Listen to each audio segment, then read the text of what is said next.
আমার কথা বলতে পারবো মিমি নুসরাত কে কি করেছে সেটা আমি জানি না। আমি কারুর মতো করতেও পারবো না, আমি কারুর মতো করতে চাইও না। আমি একটা অন্য ব্যক্তি, রচনাদি একটা অন্য ব্যক্তি। আমার থেকেও অঙ্কে খারাপ লোকজন আছে পৃথিবীতে, এটাই। এবার রচনা ব্যানার্জিকে খোঁচা দিয়ে কথা বললে স্বস্তিকা।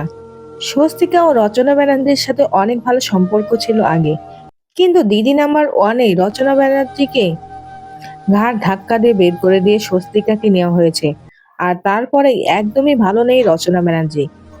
রচনা ব্যানার্জি কাঁদতে কাঁদতে বলেন, স্বস্তিকার জন্যই আমার অবস্থা এমন হয়েছে। বর্তমানে আমার কোনো কাজ নেই। স্বস্তিকাকে আমি নিজের বোনের মতো ভালোবেসেছিলাম, কিন্তু সে আমার কাজটা কেড়ে নিল। সে একদমই ঠিক কাজ করেনি। আমাকে যেমন দিদি নাম্বার ওয়ান থেকে ঘাড় ধাক্কা দিয়ে বের করে দেওয়া হয়েছে, একদিন স্বস্তিকারও এমনই হবে। এদিকে স্বস্তিকা বলেন, দিদি নাম্বার ওয়ান 16 বছর ধরে রচনা ব্যানার্জি পরিচালনা করলেও আমার মতো রচনা ব্যানার্জি পারেনি। তিনি তার রাজনীতি নিয়ে ব্যস্ত ছিলেন। কেউ কারো মতো হয় না, আমি কখনোই রচনা ব্যানার্জির মতো হতে চাই না। আমি আমার মতো। দিদি নাম্বার ওয়ান থেকে আমাকে যোগ্য মনে করেছে বলেই রচনাদিকে বাদ দিয়ে আমাকে নিয়েছে।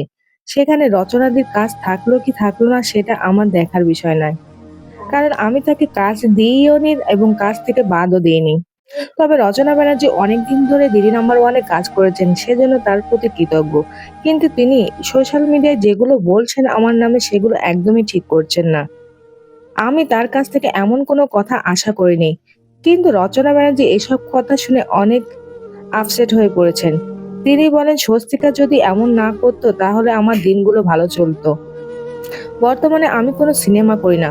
দিদি নাম্বার ওয়ানই ছিল আমার কাজের একটা জায়গা, কিন্তু সেই জায়গাটাও স্বস্তিকা কেড়ে নিল। এটা আমি কিছুতেই মেনে নিতে পারছি না।